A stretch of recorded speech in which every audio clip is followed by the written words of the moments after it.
आप में से ज्यादातर लोग बाबा साहब अम्बेडकर को जानते होंगे, पर आपने कभी उनके पुत्र यशवंतराव अम्बेडकर का नाम नहीं सुना होगा।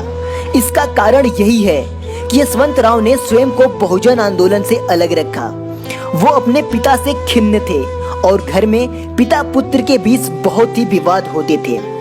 1935 में माता रमाबाई के मृत्यु के बाद विवाद इतना बढ़ गया कि बाबा साहब दुखी हो गए और फिर उन्होंने यशवंतराव जी को व्यस्त रखने के लिए उनके नाम पर एक निजी प्रिंटिंग प्रेस खोल दिया। उस प्रिंटिंग प्रेस के संचालन में यशवंतराव जी ने स्वयं को पूरी तरह झोंक दिया और दूसरों के घर रहने लगे। आखिर क्या वजह थी कि बाबा साहब का एकमात्र पुत्र यशवंतराव अम्बेडकर उनसे नफरत करता था? वजह जान के आप भी मानने लगेंगे, यशवंतराव अम्बेडकर का गुस्सा जायज था और वो सच बोलता था। बाबा साहब का विवाह 1907 में हुआ था और विवाह के 5 वर्ष बाद 1912 में यशवंतराव अम्बेडकर जी पैदा हुए थे। यशवंतराव ने अपनी आंखों के सामने अपने 3 भाइयों गंगाधर, रामदेस, राजरतन और एक बहन इंदु को भूख और बीमार से दम तड़पते देखा। वह रोकता था अपने पिता को और कहता था, क्यों करते हो व्यर्थ मेहनत? ये एहसान फरामोश दलित आपको भूल जाएंगे और दिन रात मंदिर में घुसने के सपने देखेंगे। और बाद में यही हुआ। यशवंतराव बिल्कुल ही सच बोलता था।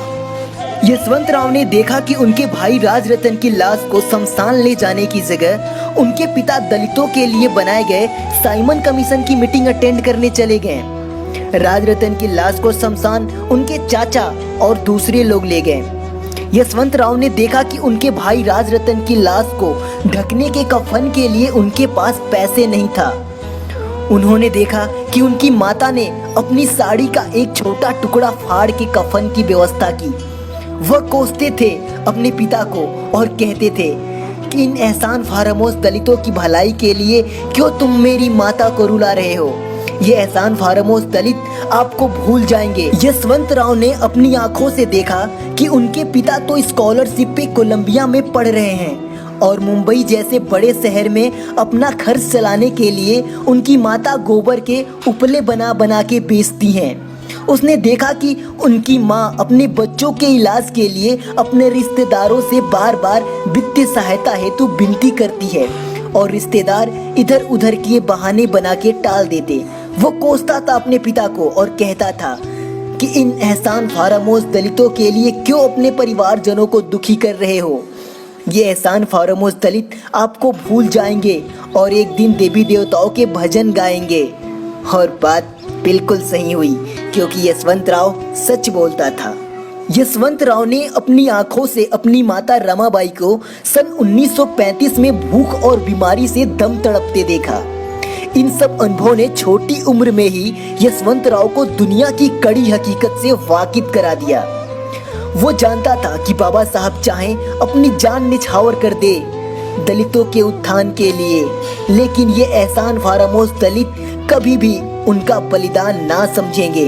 ये गद्दार लोग बाबा साहब को भूल जाएंगे और बढ़ चढ़ के जगराता आदि कराएंगे। और बाद में यही हुआ, क्योंकि यशवंतराव सच बोलता था।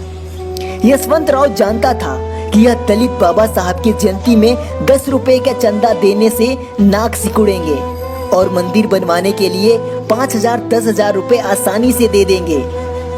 बाद में यही हुआ, क्योंकि यशवंतराव सच बोलता था।